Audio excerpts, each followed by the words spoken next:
Ladies and gentlemen, please take your seats.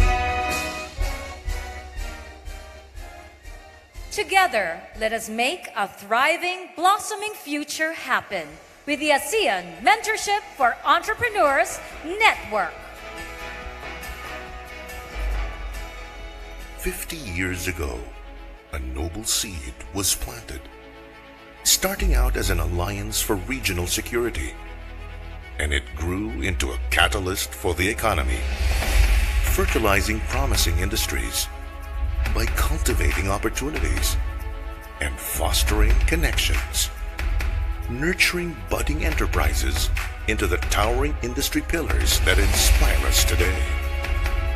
Now, 5 decades later, they've come full circle to share the abundant wisdom that will shelter promising entrepreneurs from the storm of shifting economies and enable them to succeed so that they too can inspire others and create an environment of prosperity for all.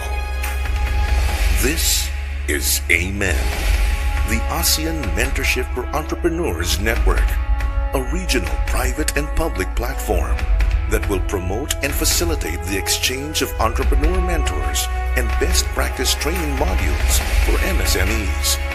AMEN is ASEAN unity at its finest.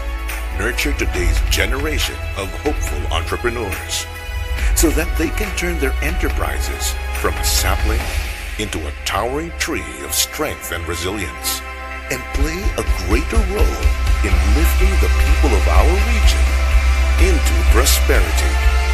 So let this be the foundation as we cultivate connections that strengthen and enrich each other. Let it be the launchpad for prosperity to become more than a dream, but a possibility for everybody. With mentorship and collaboration, let's grow enterprises that will become trees to the economy, resilient, vital resources to the industries of the future.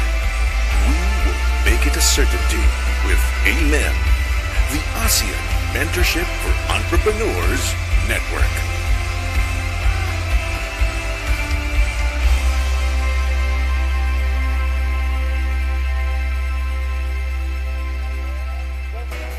And now, it is with honor that we introduce to you the pioneer mentors of the ASEAN Mentorship for Entrepreneurs Network.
To present our mentors to the President, Here is the ASEAN Business Advisory Council Chairman, Jose Maria Concepcion III.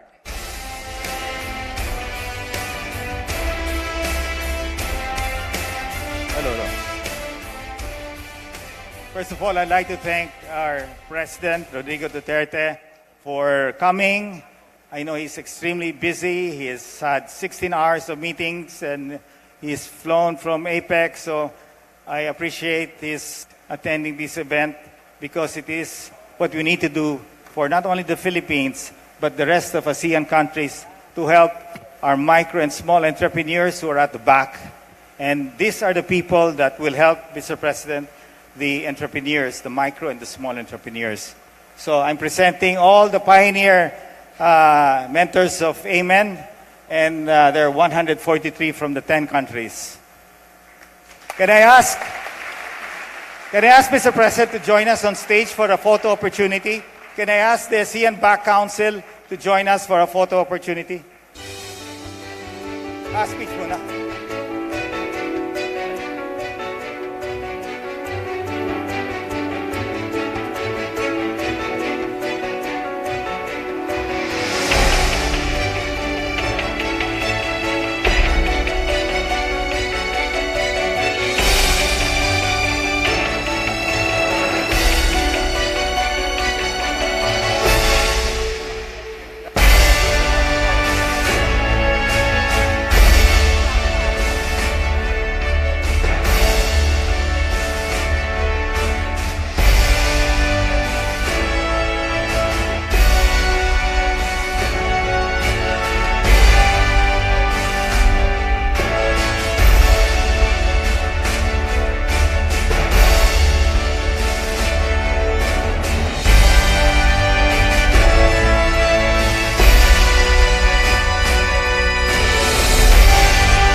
Thank you very, very much.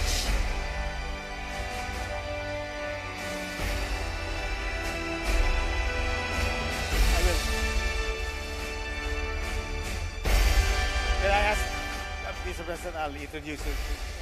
Can I have the mentors go down? We will ask, Mr. President, can we hear your address to our entrepreneurs?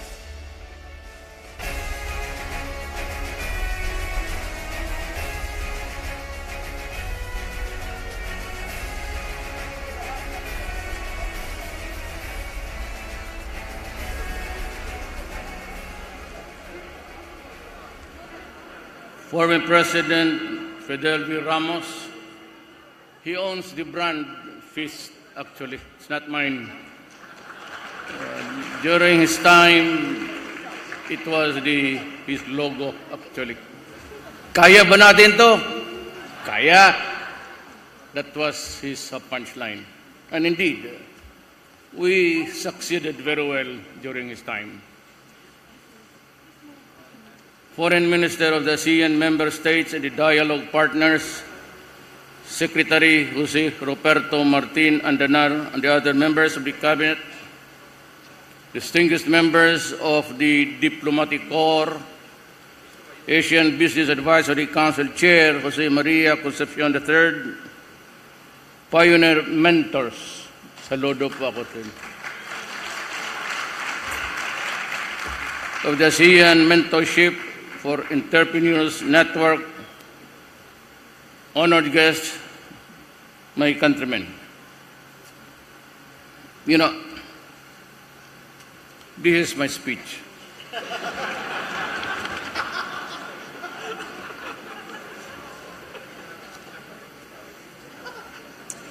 I will read to do justice to the guy who labored the few sentences that he worked on maybe late last night. And after that, I will share with you my own thoughts.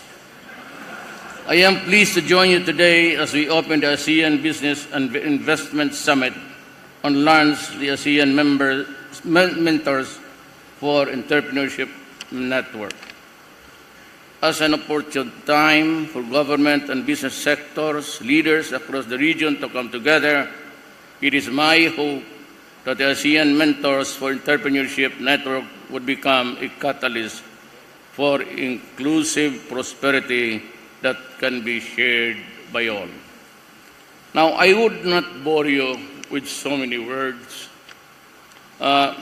It's the run of the mill speech of greeting everybody and well, practically saying nothing.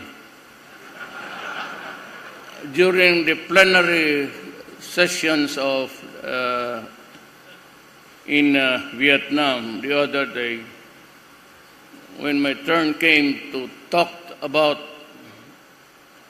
my situations, and I said, this is a regional concern, and everything you guys said today are all here in my speech also. So I won't bother, but I was listening and I was very well educated this afternoon. That is all, because there's only one aim actually. What we do today for our world and our generation.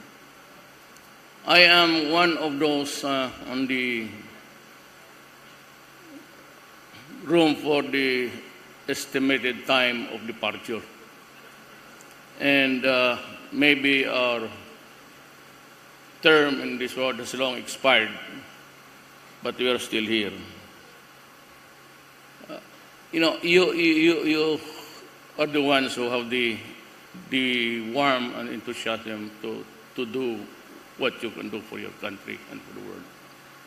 You have all the data, and you know what ails the world today. One, what is the trouble with the economy? Suddenly, the digital age came to a fore and almost by surprise. Other nations went well, they were prepared. But most of the third world countries were not in a position to catch up as much. And so today, we realize that almost 85% of the world are run by SM.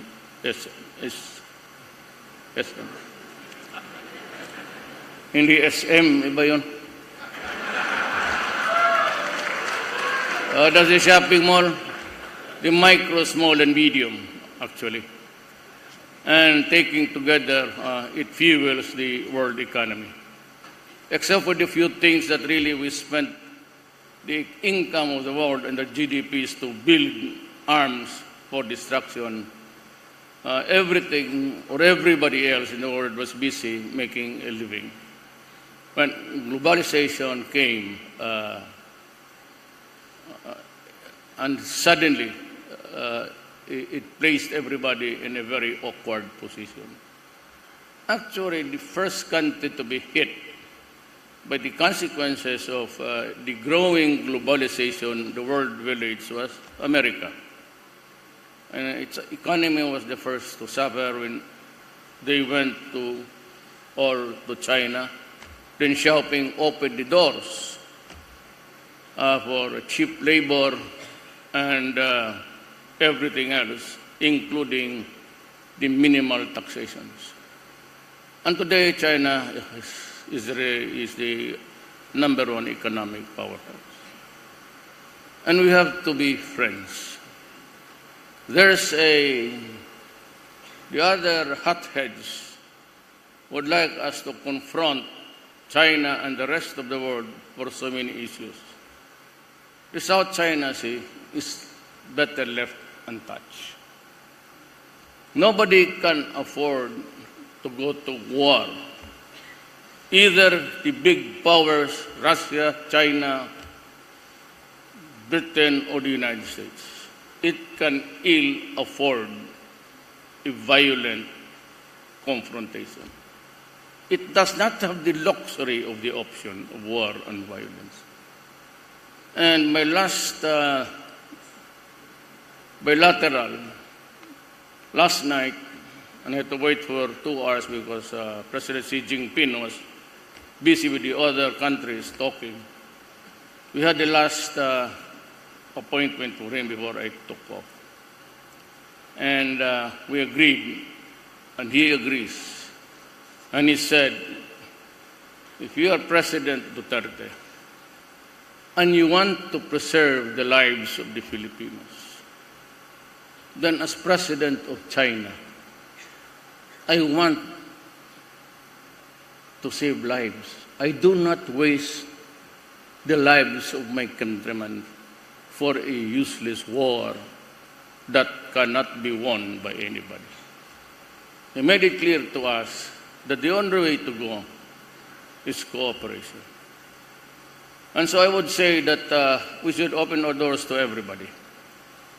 Ideological conflicts are no longer in the vogue. It's a Pasay.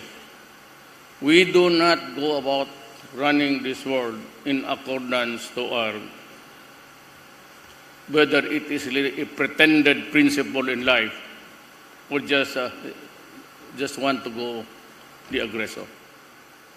And so today, I'd like to announce to the region, especially to the Filipinos, that we have had, it's going to be by the years, but we collected taxes. Billions of taxes who were unpaid for many years. So I asked everybody's cold or warm? Yung aircon, baka nagtitipid kayo dito. Saving for the electric bills. So it's a good year. Next year, I would like to make some late changes in the GAA, the annual budget. I would like to pour more money on this medium, small, and micro industry.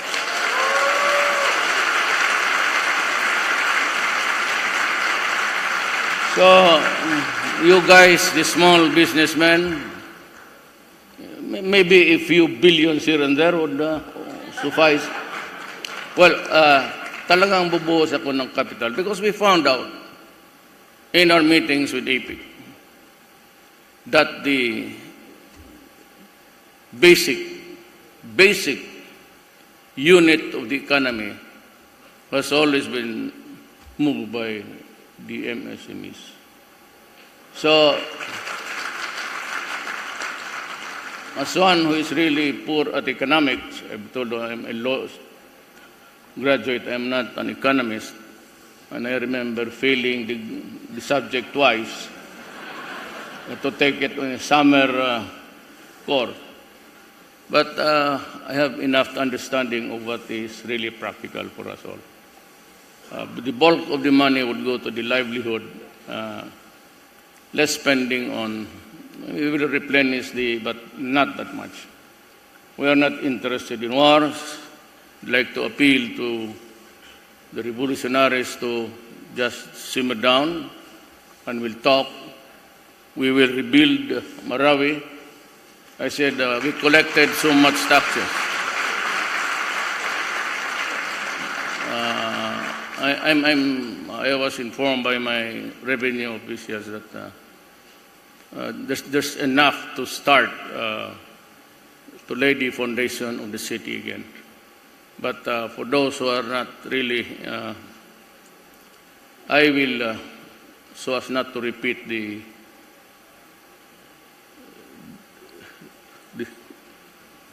kind of thing that we fought for about 4 months and at the expense of the lives of many people, Christians and Muslims alike. We get nothing. Nobody won that war. Not government. We're able to kill how many? Terrorists and even. It does not promote peace in this world. We were just acting on a police punitive action. So, but most of the money will go to the poor and the medium small and siguro mag 50 billion each, okay na? How many 50 billion? Hindi, talaga totoo. I will review the budget with Secretary Joc, no?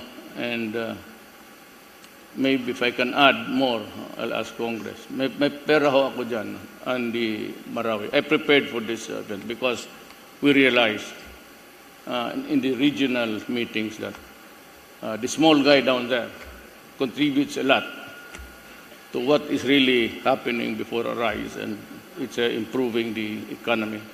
Philippines is doing well.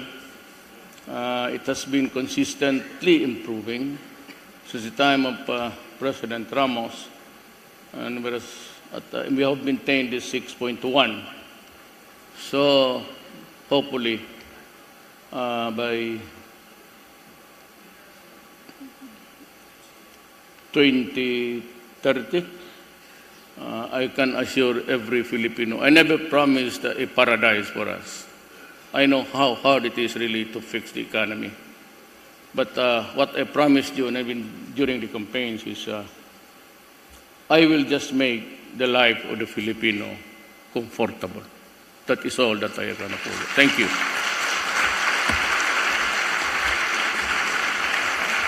Thank you very much, President Rodrigo Roa Duterte. Thank you very much to our ASEAN-back Chairman, Jose Maria Concepcion III, and the ASEAN Business Advisory Council Chairs. Through the ASEAN Mentorship for Entrepreneurs Network, we will sow years of business experience, unique expertise, and the homegrown insights so that our entrepreneurs can cultivate rich ideas into strong and sturdy.